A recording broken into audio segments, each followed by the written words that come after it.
साबित करता हूं कि अखिल भारतीय कांग्रेस कमेटी का ये सत्र की ये बैठक उन तीनों प्रस्ताव को हाथ खड़े करके उनका अनुमोदन करे। बहुत बहुत शुक्रिया। तीनों प्रस्ताव सर्वसम्मति से पारित हुए। आपका बहुत बहुत धन्यवाद। साथियों, किसी ने कहा है, तुम्हें ख्याल हो मेरा तो मेरे साथ चलो। तुम्हें ख्याल हो मेरा तो मेरे साथ चलो, सता रहा हो अंधेरा तो मेरे साथ चलो, रोशनी की तलाश में निकला हूं, बुला रहा है सवेरा, मेरे साथ चलो। आदरणीय राहुल गांधी जी, एक नया सवेरा, संघर्ष का एक नया पथ और एक नए जज्बे के साथ।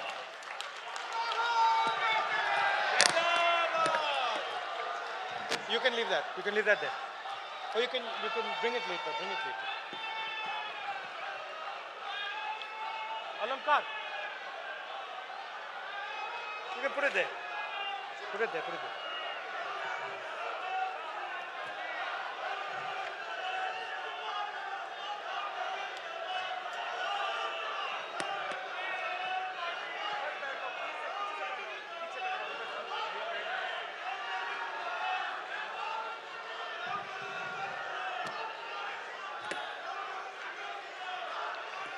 खारगे जी, सोनिया गांधी जी,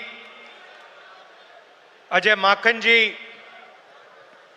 केसी वेणुगोपाल जी, मुकुल वासनिक जी, शक्ति सिंह गोहिल जी, अमित चावड़ा जी, CWC members, senior leaders on the dais, AICC members, party workers, friends from media, आप सबका यहां बहुत बहुत स्वागत, नमस्कार।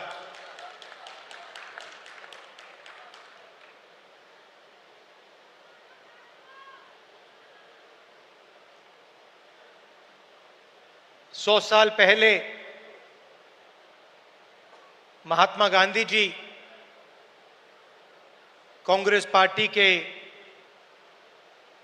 प्रेसिडेंट बने थे और 150 साल पहले सरदार पटेल जी इस धरती पे पैदा हुए थे।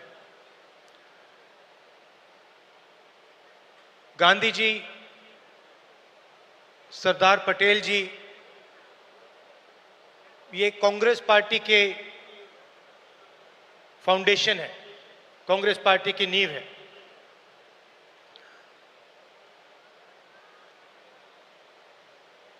भाषण का मेरा एक प्लान था, मगर अजय लल्लू जी ने कुछ कह दिया तो अब मेरा प्लान डाइवर्ट हो गया है।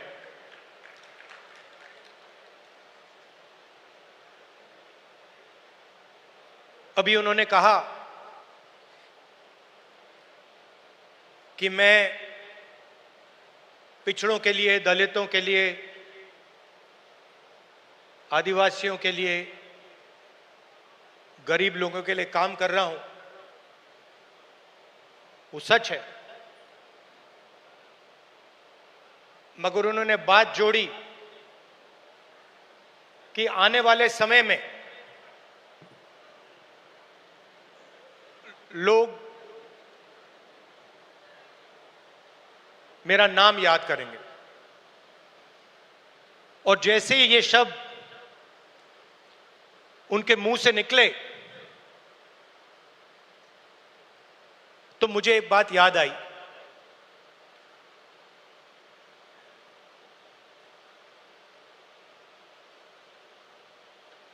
कुछ साल पहले एक जर्नलिस्ट मेरे से मिलने आए। हिंदुस्तान के जाने हुए जर्नलिस्ट हैं। ऑफिस में बातचीत चल रही थी। उन्होंने मुझे बोला कि वो या मुशर्रफ जी या नवाज शरीफ के मित्र थे और उन्होंने मुझे बताया कि उन्होंने नवाज शरीफ या मुशर्रफ जी से कहा था कि अगर आप हिंदुस्तान और पाकिस्तान के बीच में शांति लाएंगे तो पूरी दुनिया आपका नाम याद करेगी। और उस टाइम जब जर्नलिस्ट ने कहा था, मुझे एक बात याद आई थी। जैसे ही उसके मुंह से ये शब्द निकले थे, मेरे दिमाग में ये बात उठी थी कि मैं छोटा सा बच्चा था, 7-8 साल का, और मैंने इंदिरा गांधी जी से यह सवाल पूछा कि दादी, मरने के बाद आपके बारे में लोगों को क्या कहना चाहिए, क्या सोचना चाहिए? जानते हो इंदिरा गांधी जी ने क्या जवाब दिया, जो मुझे आज तक परफेक्ट जवाब लगा।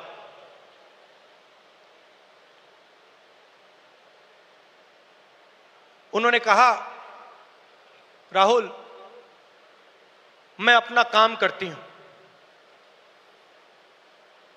मरने के बाद लोग मेरा क्या सोचें क्या ना सोचें, मुझे कोई फर्क नहीं पड़ता है। मुझे इंटरेस्ट अपने काम से है, और अगर पूरी दुनिया मेरे मरने के बाद मुझे भूल जाए, वो भी मेरे लिए मंजूर है, अगर मैंने अपना काम पूरा किया। तो यही मेरी सोच है। लोग क्या सोचेंगे क्या नहीं सोचेंगे, मुझे कोई फर्क नहीं पड़ता। सच्चाई क्या है और मुझे क्या करना है, वो मैं करना चाहता हूं।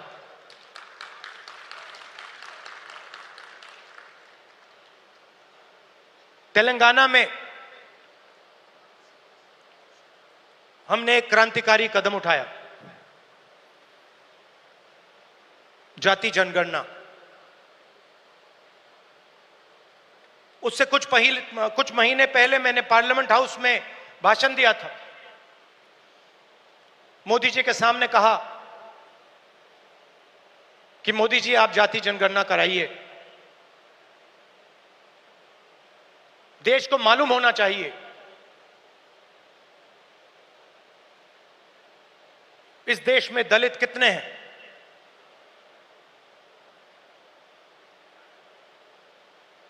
पिछड़ा वर्ग कितना है,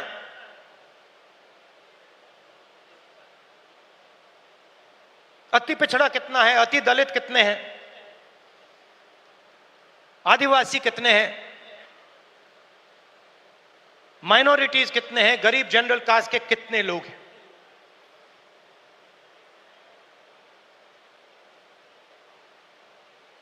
और मैं सिर्फ जाति जनगणना के पीछे नहीं था। जाति जनगणना एक कदम है। मुझे यह पता लगाना था कि इस देश में किसकी कितनी भागीदारी है। उस समय मैंने कहा था कि देश का एक्सरे होना चाहिए, पता लगाना चाहिए कि जो हमारे दलित, आदिवासी, पिछड़े वर्ग के लोग धूप में काम करते हैं, मजदूरी करते हैं, क्या सचमुच में ये देश उनकी इज्जत करता है? क्या सचमुच में ये देश उनको जगह देता है? ये मेरे दिमाग में सवाल था। मोदी जी ने, आरएसएस ने साफ कह दिया, हम जाति जनगणना नहीं करेंगे, हम जानना नहीं चाहते हैं,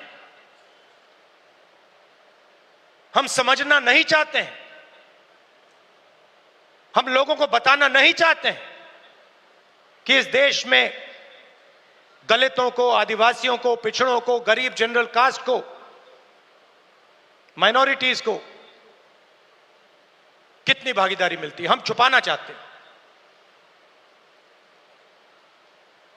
और वहां मैंने सामने बोल दिया कि आप छुपाइए जितना छुपाना है। लोकसभा में, राज्यसभा में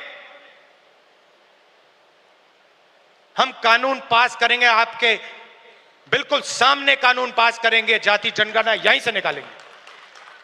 तेलंगाना में किया और आप हैरान हो जाओगे। रेवंत रेड्डी जी ने बोला मगर डिटेल में नहीं गए। और मैं जानता हूं कि जो तेलंगाना की हालत है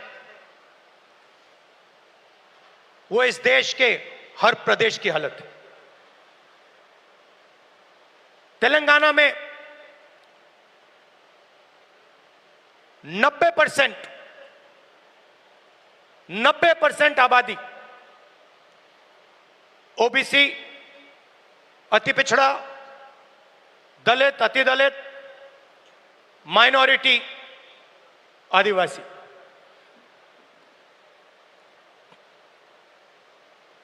तेलंगाना का कॉर्पोरेट सेक्टर देखिए, मालिकों की लिस्ट, सीईओज की लिस्ट, सीनियर मैनेजमेंट की लिस्ट, 90% में से आपको एक व्यक्ति नहीं मिलेगा।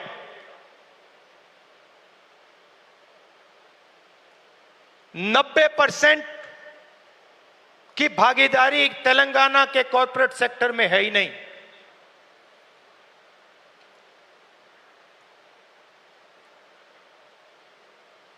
आजकल 21वीं सदी में मजदूर को गिग वर्कर कहा जाता है। वो घरों में खाना ले जाते हैं, घरों में खाना पकाते हैं, पिज्जा ले जाते हैं, अमेज़न की डिलीवरी ले जाते हैं, धूप में ले जाते हैं, सड़क पे मरते हैं। तेलंगाना में उनकी लिस्ट निकाली, सारे के सारे या ओबीसी या दलित या आदिवासी। अब तेलंगाना में जाति जनगणना ने एक बिल्कुल नया औजार दिया है। तेलंगाना में हम सचमुच में विकास का काम कर सकते हैं। तेलंगाना में हम पिन पॉइंट एक्यूरेसी के साथ भागीदारी के बारे में हर सेक्टर में आपको बता सकते हैं। और मैं खुश हुआ कि जाति जनगणना होने के एकदम बाद हमारे चीफ मिनिस्टर ने और हमारी टीम ने ओबीसी रिजर्वेशन को 42% तक पहुंचा दिया है।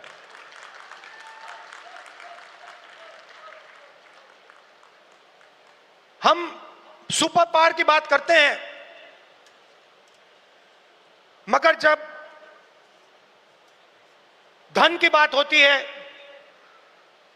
भागीदारी की बात होती है, कॉर्पोरेट इंडिया की बात होती है,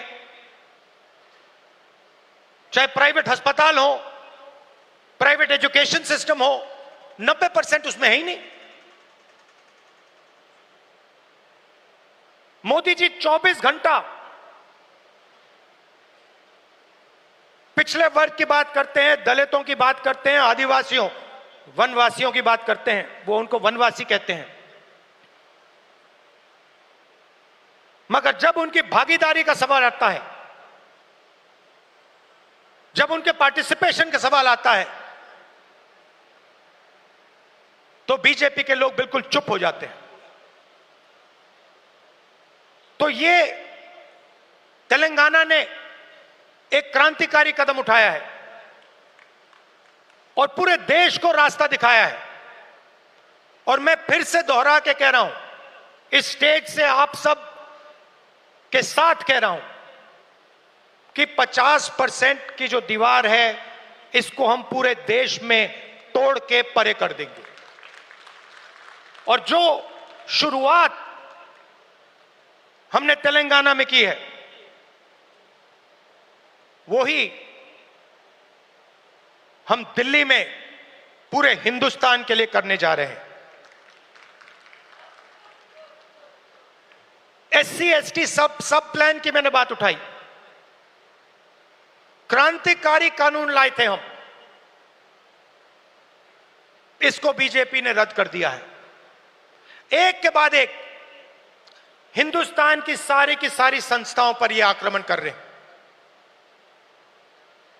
जहां भी आपको पहले दलितों को, पिछड़ों को, आदिवासियों को, गरीब जनरल कास्ट को जहां भी पहले जगह मिलती थी, वो सारे के सारे दरवाजे एक के बाद एक बंद कर रहे हैं। पहले हिंदुस्तान के हर जात के युवा सेना में जा सकते थे, पेंशन मिलती थी, शहीद का दर्जा मिलता था, एक्स सर्विसमैन स्टेटस मिलता था। उसमें सब लोग जा सकते थे, खत्म कर दिया। आज हमारी सरकार युवाओं को कहती है कि अगर आप युद्ध में शहीद होगे और अगर आप अग्निवीर हो तो हम आपको ना पेंशन देंगे, ना शहीद का दर्जा देंगे। आपके साथ में जो लड़ रहा है उसको मिलेगा, मगर आपको नहीं मिलेगा। रास्ता किसके लिए बंद किया? गरीबों के लिए, गरीब जनरल कास्ट, दलित, पिछड़ा वर्ग, अति पिछड़ा वर्ग, आदिवासियों के लिए। पहले पब्लिक सेक्टर हुआ करता था, उसमें हर जात के लोग जा सकते थे। Steel authority India, BHEL, BSNL, HAL, ये आप सबको, पूरे देश के युवाओं को रोजगार देते थे, अपॉर्चुनिटी देते थे। एक के बाद एक इनको बंद किया जा रहा है।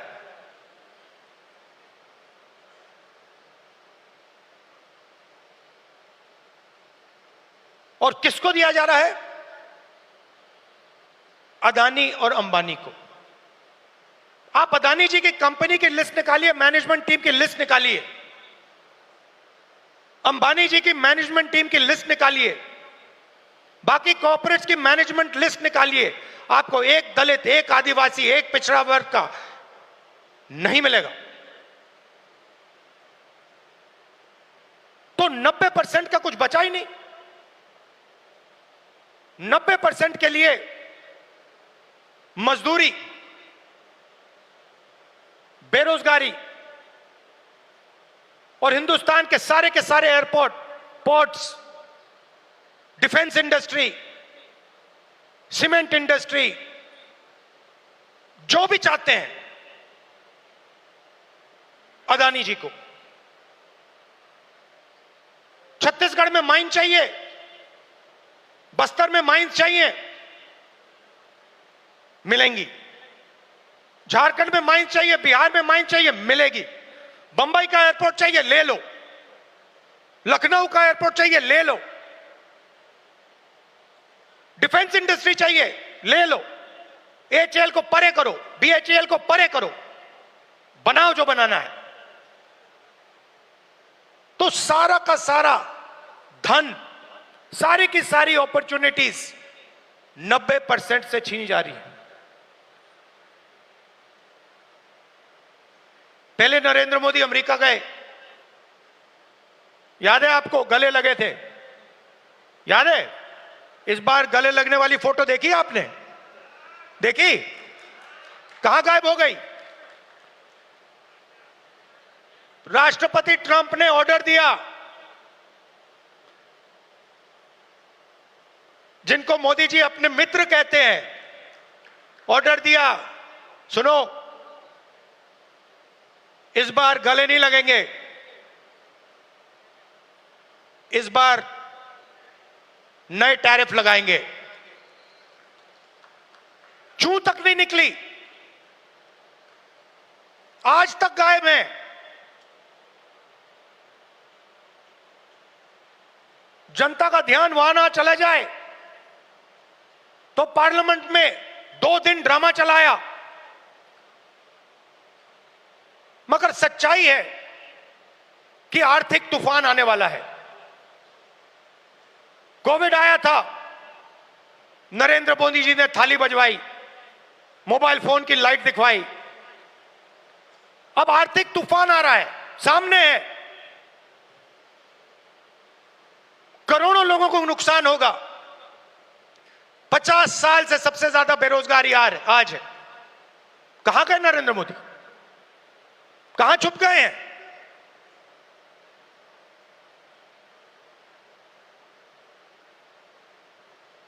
बांग्लादेश का राष्ट्रपति उल्टा बयान देता है और नरेंद्र मोदी जी उसके साथ बैठे हुए हैं, चुप, एक शब्द नहीं निकलता मुंह से। कहां गई 56 इंच की छाती?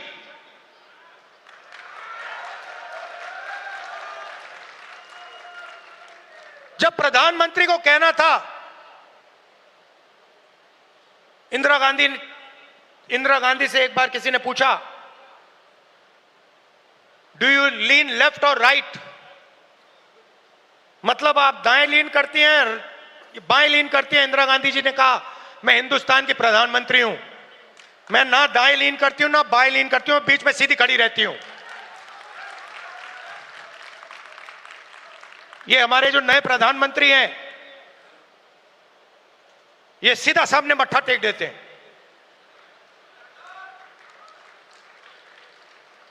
सच्चाई है हिंदुस्तान की,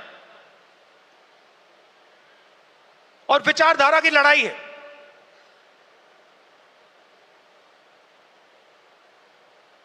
आप लोग हो सेना, बब्बर शेर। किसी ने कहा राहुल गांधी भारत जोड़ो यात्रा में चला। मैं आपसे सवाल पूछना चाहता हूं, क्या आपके बिना राहुल गांधी भारत जोड़ो यात्रा में चल सकता था क्या? तो आपको कहना चाहिए, हम सब चले भारत यात्रा में और राहुल गांधी हमारे साथ चला था। आपकी शक्ति है, आपकी विचारधारा की शक्ति हमारी विचारधारा की शक्ति है, और देश आपको चाहता है। देश तंग आ गया है। आप देखना, बिहार के चुनाव में देखना, महाराष्ट्र के लोगों से पूछिए, आपको बताएंगे बीजेपी ने महाराष्ट्र में चुनाव कैसे जीता है। वो आपको बता देंगे किस प्रकार से जीता है। इलेक्शन कमीशन से हमने वोटर लिस्ट, महाराष्ट्र की वोटर लिस्ट हम पूछ पूछ के थक गए। आज तक इलेक्शन कमीशन हमें महाराष्ट्र की वोटर लिस्ट नहीं दे पा रहा है। यह सच्चाई है। मगर आने वाले समय में यहां पे बदलाव आने वाला है। लोगों का मूड दिख रहा है। तो विचारधारा की लड़ाई है। आपकी विचारधारा है, गांधी जी की विचारधारा है।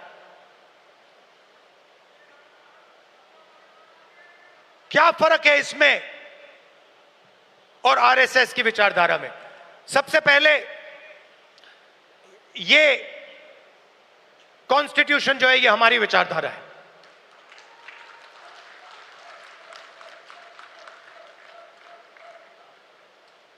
इसमें गांधी जी की, अंबेडकर जी की पटेल जी की, बुद्ध भगवान की, नारायण गुरु जी की, गुरु नानक जी की, कबीर जी की, बसवना जी की विचारधारा है। यह 70 साल पुराना डॉक्यूमेंट नहीं है, यह हजारों साल पुरानी सोच है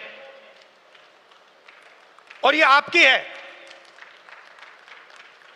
आपके खून, आपके पसीने ने, कांग्रेस पार्टी के खून, कांग्रेस पार्टी के पसीने ने यह कॉन्स्टिट्यूशन देश के साथ बनाया है और आज इस पर आक्रमण हो रहा है।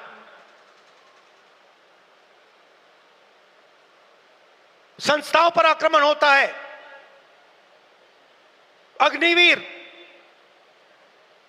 अदानी अंबानी को देश का पूरा धन, यह सब कॉन्स्टिट्यूशन पर आक्रमण हो रहा है। कॉन्स्टिट्यूशन में कहीं नहीं लिखा है कि हिंदुस्तान का पूरा धन 2-3 लोगों के हाथ में होना चाहिए। कॉन्स्टिट्यूशन में कहीं नहीं लिखा है कि हिंदुस्तान की हर संस्था में एक संगठन आरएसएस के लोग होने चाहिए। इस कॉन्स्टिट्यूशन में कहीं नहीं लिखा है कि हिंदुस्तान की सब यूनिवर्सिटीज के वाइस चांसलर आरएसएस के होने चाहिए। इस कॉन्स्टिट्यूशन में कहीं नहीं लिखा है कि हिंदुस्तान की दूसरी भाषाओं को, तमिल को, बंगाली को दबाया जाना चाहिए, कहीं नहीं लिखा है। मगर आरएसएस और बीजेपी रोज इस कॉन्स्टिट्यूशन पर आक्रमण कर रहे हैं और इनको सिर्फ कांग्रेस पार्टी रोक सकती है, बाकी पार्टियां नहीं रोक सकती हैं। आप देखना, क्योंकि यह विचारधारा की लड़ाई है। जिस पार्टी के पास विचारधारा नहीं है, क्लैरिटी नहीं है, वो बीजेपी, आरएसएस के सामने नहीं खड़ी हो सकती। जिस पार्टी के पास विचारधारा है वो ही आरएसएस और बीजेपी का मुकाबला कर सकती है और वो ही आरएसएस और बीजेपी को हराएगी। और आजादी से पहले एक बात याद रखिए, भूलिए मत, आजादी में हम सिर्फ अंग्रेजों से नहीं लड़े थे, हम अंग्रेज और आरएसएस की विचारधारा के खिलाफ लड़े थे। ये सारे जो आरएसएस के लोग हैं, इनकी विचारधारा फ्रीडम स्ट्रगल की विचारधारा नहीं है। जिस दिन कॉन्स्टिट्यूशन लागू हुआ था, जिस दिन यह किताब लिखी गई थी, उस दिन इस कॉन्स्टिट्यूशन के खिलाफ आरएसएस ने रामलीला मैदान में इस कॉन्स्टिट्यूशन को जलाया था। सालों के लिए इस कॉन्स्टिट्यूशन में लिखा है कि हमारे देश का जो झंडा है वो तिरंगा होगा। सालों के लिए आरएसएस ने तिरंगा को सलूट नहीं मारा था। यह सच है। आज जो भी कहें, उनकी विचारधारा कॉन्स्टिट्यूशन के खिलाफ है। वो लोकतंत्र को खत्म करना चाहते हैं, वो हिंदुस्तान की सारी संस्थाओं को कंट्रोल करना चाहते हैं और अंबानी अदानी को हिंदुस्तान का पूरा धन पकड़ाना चाहते हैं। और हमारी विचारधारा कहती है कि यह देश हर जात का, हर धर्म का है, हर भाषा का है। इस देश की संस्थाएं, इस देश के इंस्टीट्यूशंस किसी एक संगठन के नहीं है, कांग्रेस पार्टी के नहीं है, इस देश की जनता के हैं और इस देश की जनता को उन इंस्टीट्यूशंस पर कंट्रोल होना चाहिए। यह लड़ाई चल रही है। कुछ दिन पहले बीजेपी ने लोकसभा में वक्फ बिल पास किया। वक्फ बिल फ्रीडम ऑफ रिलीजन पर आक्रमण है, कॉन्स्टिट्यूशन पर आक्रमण है। दम ऑब्जर्वर न्यूज़पेपर, उनका जो न्यूज़पेपर है, ऑर्गेनाइजर, सॉरी ऑब्जर्वर नहीं, ऑर्गेनाइजर में लिखते हैं कि अब जो क्रिश्चियन कम्युनिटी है उनकी जमीन पर हम आक्रमण करने जा रहे हैं। हमारे सिख भाई हैं, आपके पास भी आएंगे, तो आप ये मत सोचिए कि ये आप पर आक्रमण नहीं है। और ये एंटी कॉन्स्टिट्यूशन है और anti freedom of religion act है, और ये देश के सब लोगों को मालूम होना चाहिए।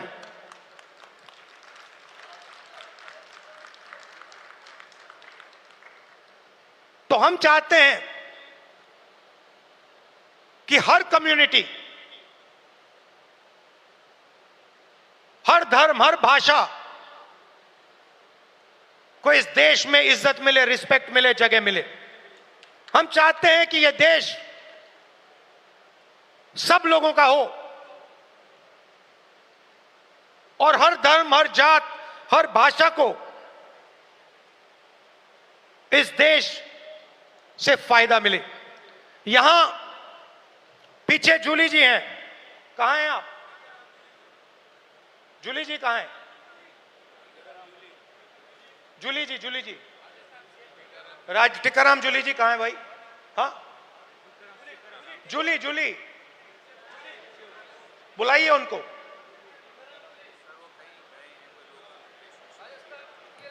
अच्छा, टिकाराम जूली हमारे सीएलपी हैं, राजस्थान के, दलित हैं,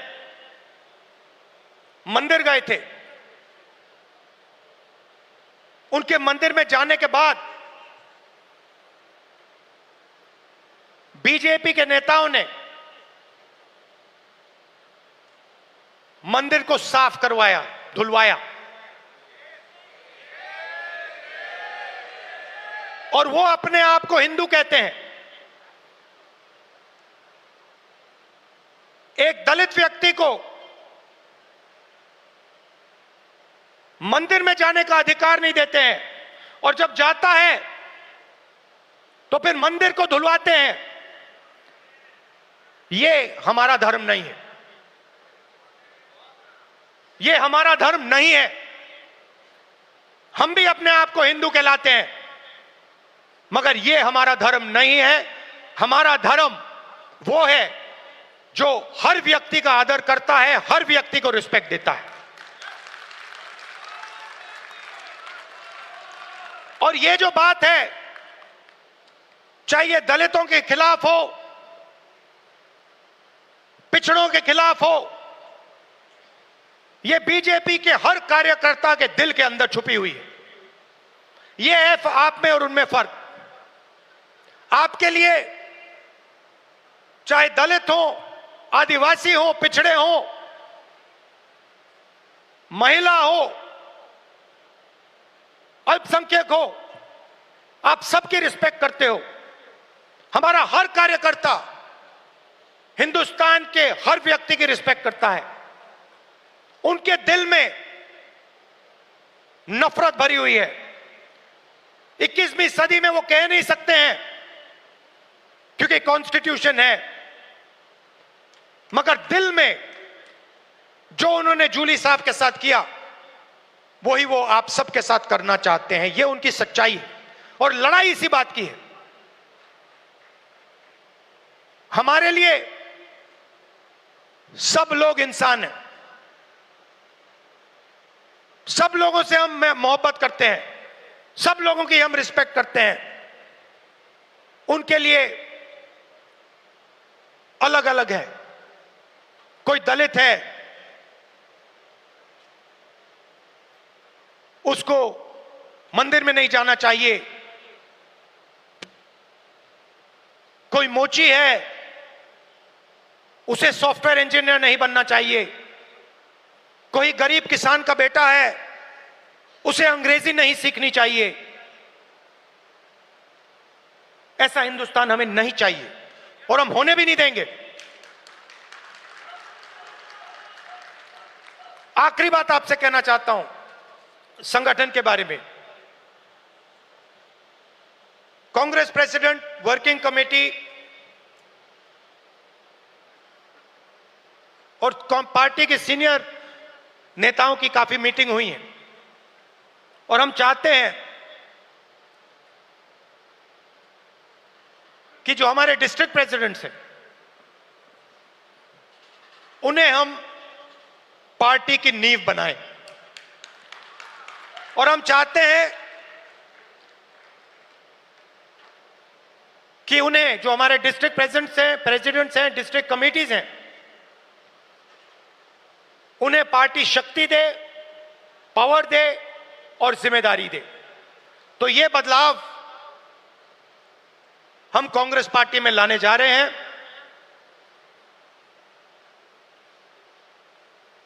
डिस्ट्रिक्ट कमेटी और डिस्ट्रिक्ट प्रेसिडेंट को हम पार्टी का फाउंडेशन बनाने जा रहे हैं।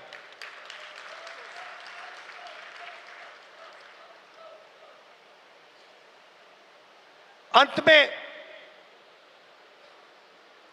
आप सबको लड़ना है और मैं जानता हूं कि यह आसान नहीं है, क्योंकि उनके पास धन है, उनके पास हिंदुस्तान के सारे इंस्टीट्यूशंस हैं, उनके पास सब कुछ है, मगर जीत हमारी होगी क्योंकि हमारे पास सच्चाई है और देश की जनता का प्यार है। तो घबराने की कोई जरूरत नहीं है। आप देखना आने वाले समय में कांग्रेस पार्टी, बीजेपी और आरएसएस का क्या करने जा रही है। अब मुझे पीछे से कह रहे हैं कि जो हमारे साउथ के लोग हैं उनके लिए अंग्रेजी में बोलना है, तो थोड़ा सा मैं अंग्रेजी में बोलता हूं। Brothers and sisters, the fight is about the Constitution. This Constitution was prepared by the Congress Party, by the people of India, by Mahatma Gandhi, Ambedkar, Jawaharlal Nehru, Sardar Patel ji, Ambedkar ji. This Constitution is under attack. This Constitution is an ideological document that reflects the ideology of the Congress Party. It does not reflect the ideology of the Sangh Parivar or the RSS. And that is why they are intent on destroying this Constitution and capturing all the institutions that emerged from it. It is our duty as Congress members to protect this Constitution, to protect the rights of every single Indian, all communities, all languages, all genders. It is our duty and our right because it is our ideology that is reflected in the Constitution. The BJP and the RSS are attacking our institutional framework, and they think that just because they are in power, they have huge amount of financial capacity that nobody is going to resist them. They are absolutely wrong.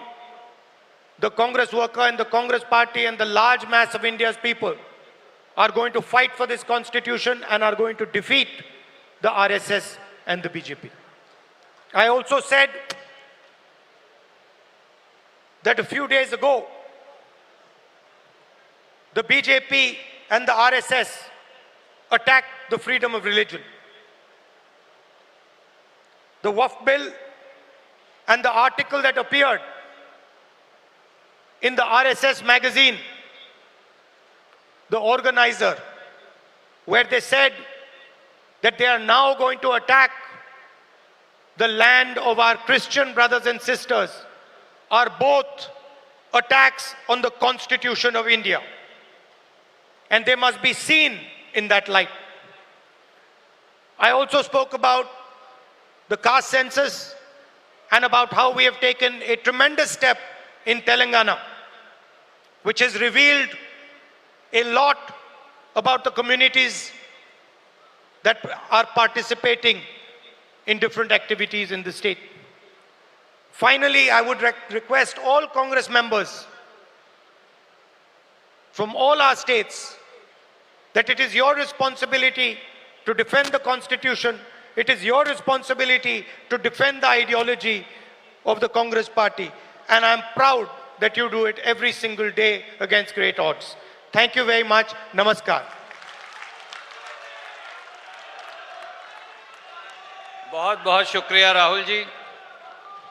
जैसा आपने कहा, किसी के पास ताकत है, किसी के पास ED है, किसी के पास सीबीआई है, तो हमारे पास देश का संविधान है। और दोस्तों साथियों, अब इस कार्यक्रम को समापन की ओर ले जाते हुए मैं अनुरोध करूंगा हम सब के मार्गदर्शक कांग्रेस के अध्यक्ष आदरणीय मल्लिकार्जुन खड़गे साहब से कि वो अपना अध्यक्षीय भाषण और रिमार्क्स हमें देंगे। आदरणीय खड़गे साहब जोर से मेरे साथ 2 नारे लगाएंगे। कांग्रेस पार्टी, हाथ ऊपर करके सारे साथी, कांग्रेस पार्टी, मल्लिकार्जुन खड़गे जी, सोनिया गांधी जी, राहुल गांधी जी। आदरणीय खड़गे साहब।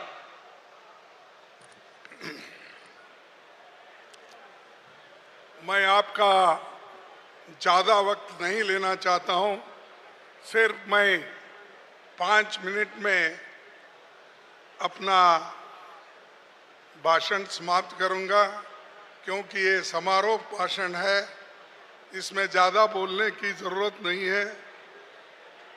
इस मंच पर पधारे हुए हमारे नेता रेस्पेक्टेड सोनिया गांधी जी, राहुल गांधी जी, केसी वेणुगोपाल, अजय माकन, मुकुल वासनिक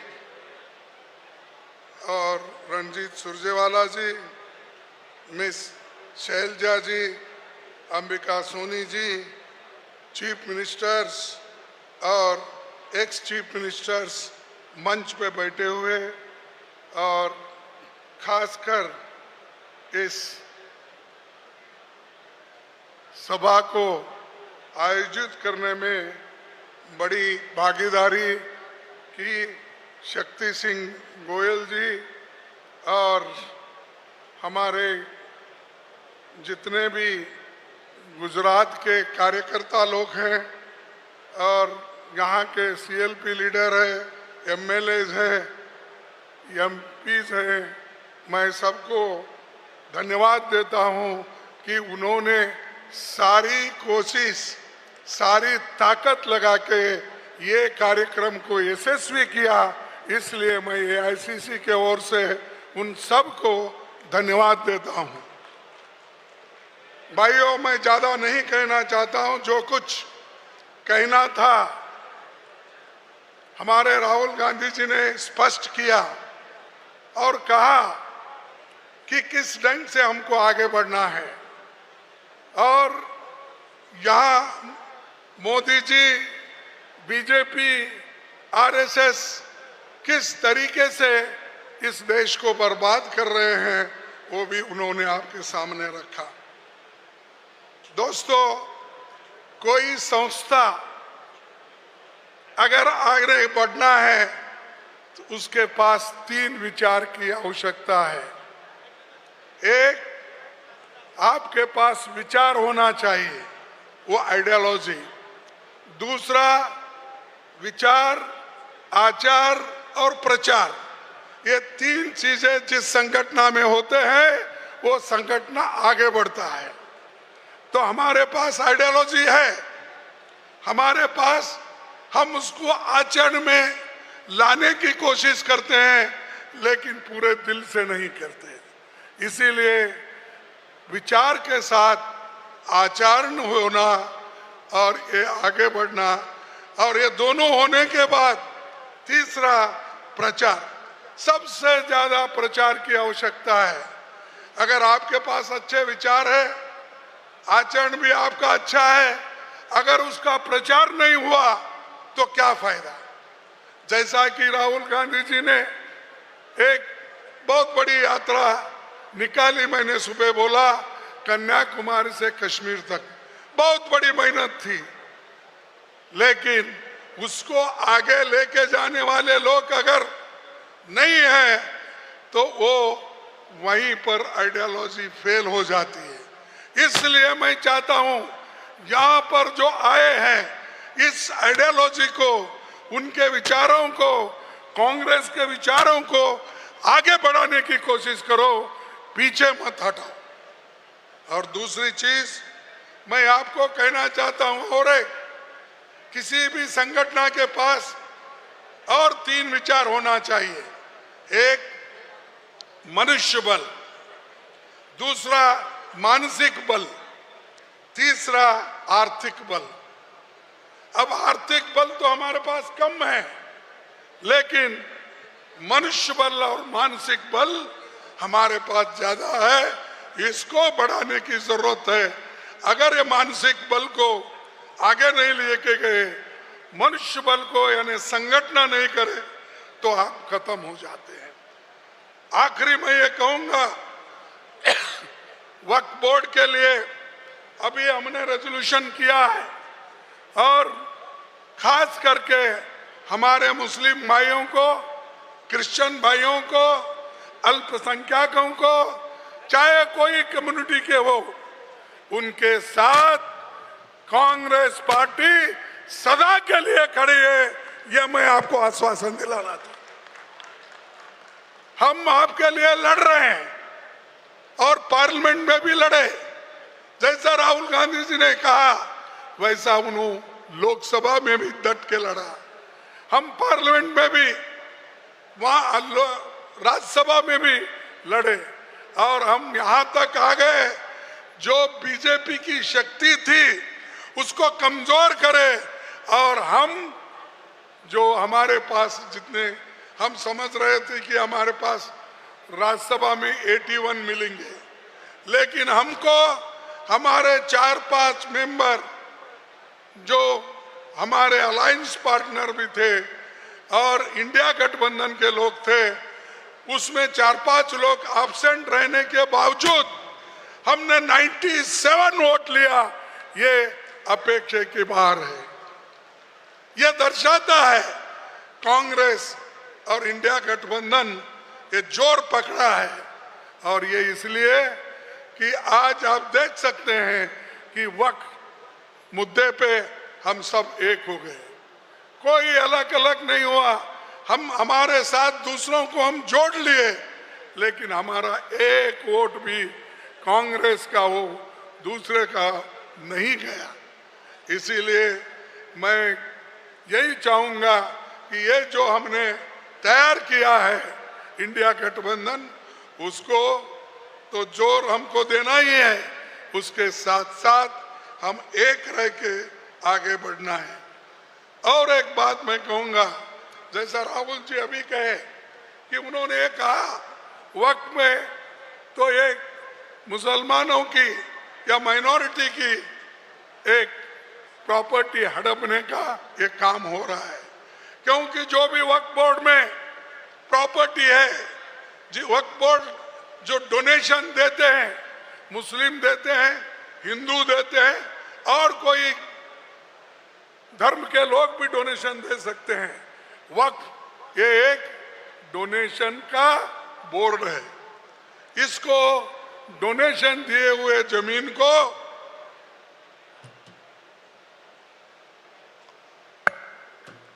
डोनेशन दिए हो जमीन को कोई छीन नहीं सकता। इसके लिए ही हम ये चाहते थे कि भाई वक्फ बोर्ड में नॉन मुस्लिम नहीं रहना, जैसा कि वक्फ बोर्ड में हमेशा मुस्लिम रहते थे, इस बार भी मुस्लिम लोग ही उसमें रहना, ये हमने वहां पर किया। क्योंकि कोई हिंदू टेंपल में मुस्लिम नहीं रहता, कोई गुरुद्वारा में नहीं रहता, या गुरुद्वारा में दूसरा और कोई नहीं रहता। अरे ये बात, ये तो छोड़िए, अभी की बात अब राहुल जी ने जो बताई कि हमारे राजस्थान के एक अपोजिशन लीडर को मंदिर में जाके आने से, वो बाहर आने के बाद गंगा जल वहां पर डाल दिया। अरे तुम गंगा जल एक हिंदू टेंपल के अंदर जाने के बाद गंगा जल डालते हो, को कितने दलितों को आपने ट्रस्टी बनाया, यह मुझे पहले बताओ।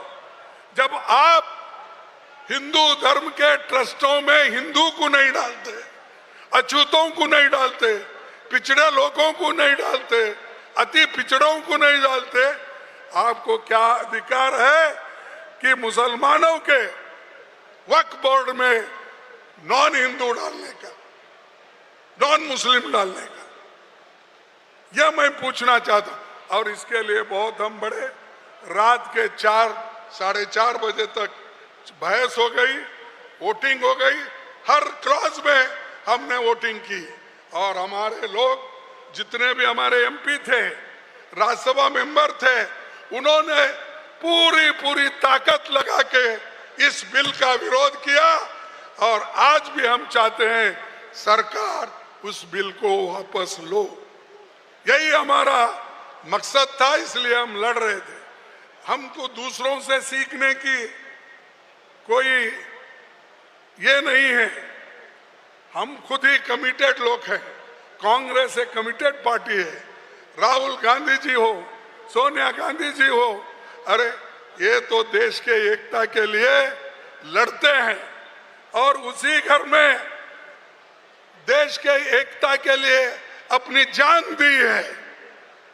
इंदिरा गांधी जी ने जिस देश के एकता के लिए 32 गोलियां खा के प्राण छोड़ दी, और इसी एकता के लिए राजीव गांधी जी ने अपना प्राण दिया। और हमारी परीक्षा करने चाहते हो? नहीं, हम हमेशा गरीबों के साथ है, माइनॉरिटीज के साथ है, बैकवर्ड्स के साथ है, अछूत के साथ है, दलित के साथ है। और जो भी गरीब है, किसी कौम का हो, किसी जाति का हो, ऊपर जाति का हो, नीचे सबको भला करने के लिए, उसके समस्या को हल करने के लिए कांग्रेस खड़ी है, वो आगे रहेगी तुम्हारे साथ। इसीलिए मैं इतना ही कहूंगा, हम साथ दो, मिल के काम करेंगे। और सब लोग कांग्रेस पार्टी का अगर साथ देंगे तो गुजरात में आने वाले चुनाव में हमारी पार्टी यहां गवर्नमेंट जरूर बनाएंगी। यह अतिशयोक्ति नहीं है।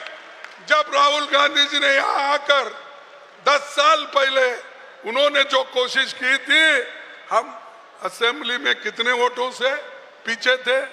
सिर्फ 7-8 वोटों से पीछे थे। यही है, और वो 7-8 इस बार लेने का हमको सबको मिल के जोड़ के काम करने का इरादा है। इसीलिए मैं गुजरात के लोगों से भी यही कहूंगा, तुम आगे बढ़ो। शक्ति सिंह, तुम्हारी शक्ति दिखाओ, और तुम्हारी शक्ति दिखाओ, सबको साथ लो, और हम आपके साथ हैं, सब मिलके काम करेंगे। राहुल जी आपके साथ है, मैडम सोनिया गांधी जी आपके साथ है, मैं आपके साथ हूं। लोगों को जोड़ो, हम आगे बढ़ेंगे। धन्यवाद और नमस्कार। इतनी बात। और आखिरी में एक जयकार करूंगा। जय हिंद, जय हिंद, जय हिंद, जय कांग्रेस, जय कांग्रेस, जय कांग्रेस। आप सभी को धन्यवाद। आप इस एआईसीसी के सेशन को यशस्वी किया। फिर एक बार आपको धन्यवाद देते हुए मेरे बात को खत्म करता हूं। जय Hind. Dear friends, we are going to conclude this meeting within 3 minutes. Please, 3 minutes. Already, Honorable Congress President and our leader of opposition, Rahul ji, mentioned about the organizational revamp. How to strengthen our district Congress committee, how to strengthen block Congress committee, and village level and booth level committee. All India Congress Committee has given a clear guideline and action plan for revamping our DCC structure. There will be new powers for DCC and responsibility for DCC. Honorable Congress President and Leader of Opposition Rahul Gandhi ji would like to have a day-long workshop in each state of our country. They will come themselves to each state. We are going to start from Gujarat this process. 15th onwards, there will be a meeting in Gujarat. We are starting the selection of the DCC president from Gujarat onwards. 28th, we will go to Rajasthan, Congress president. Morning, there will be a political affairs committee meeting. After that, district of presidents and state office bearers meeting, then workers meeting. Congress president and Rahul ji, wherever they can attend, they will attend the state level meeting in the respective states. This is going to be a game changer.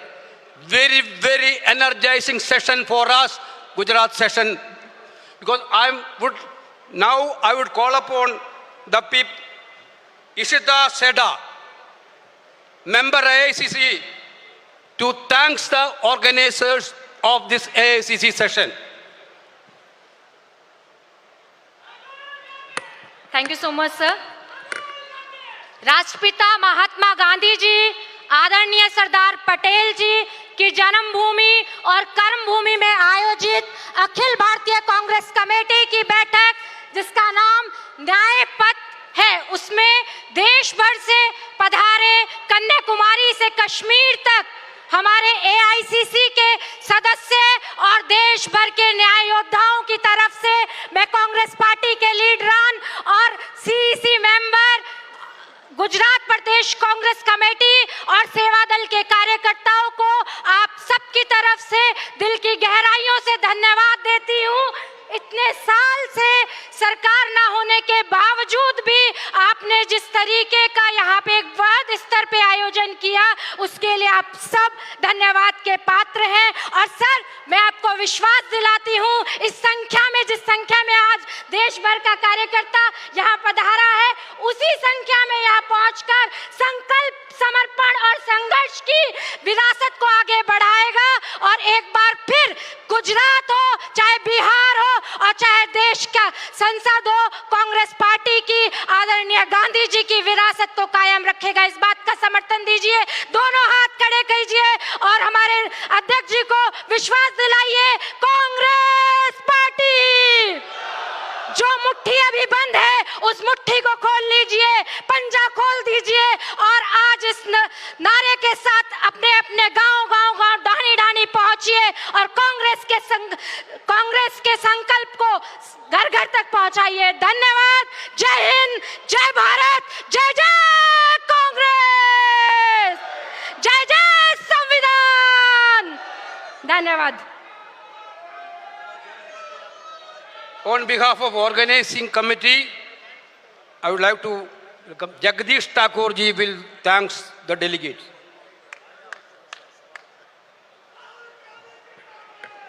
Gandhi अतीत नहीं है, गांधी भविष्य है। ऐसे हमारे साबरमती के संत पूज्य महात्मा गांधी और सरदार वल्लभ भाई पटेल जी की जन्मभूमि पे गुजरात प्रदेश कांग्रेस समिति की ओर से मैं धन्यवाद करता हूं आदरणीय खड़गे साहब का।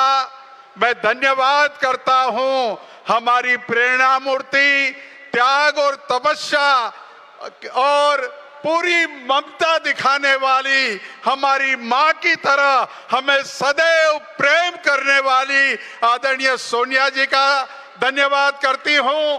मैं धन्यवाद करता हूं हमारे लाडले राहुल जी का, जिन्होंने भारत जोड़ो नफरत छोड़ो के जो हमारे सूत्रधार रहे आने वाले हिंदुस्तान के भविष्य के हमारे नेता राहुल जी का धन्यवाद करता हूं। मैं धन्यवाद करता हूं कांग्रेस समिति की कार्यकारिणी CWC का धन्यवाद करता हूं। मैं धन्यवाद करता हूं हमारे अग्रिम संगठनों का। मैं धन्यवाद करता हूं गुजरात का जो प्रस्ताव आया हुआ है वो प्रस्ताव के लाने वाले हमारे कांग्रेस के गुजरात के लीडर्स। मैं धन्यवाद करता हूं मनीष छत्राक जी, हमारे AICC के सेक्रेटरी उषा नायडू जी, रामकिशन ओझा जी, सुभाषिनी यादव जी, भूपेंद्र भाई मरवी जी। मैं धन्यवाद करता हूं हमारे इस कार्यक्रम 2 दिवसीय कार्यक्रम को सफल बनाने के लिए गुजरात प्रदेश कांग्रेस कमेटी की 20 से अधिक कमेटियां बनाई, उनके चेयरमैन, उनके कन्वीनर, उनके को कन्वीनर, उनके सभी सदस्यों का धन्यवाद करता हूं। मैं धन्यवाद करता हूं प्रेस मीडिया का। मैं धन्यवाद करता हूं ये 2 दिवसीय कार्यक्रम में जिन एजेंसियों ने, संस्थाओं ने हमें मदद की, हमें सहयोग किया, और सभी का गुजरात प्रदेश कांग्रेस समिति की ओर से धन्यवाद करता हूं। Thank you very much.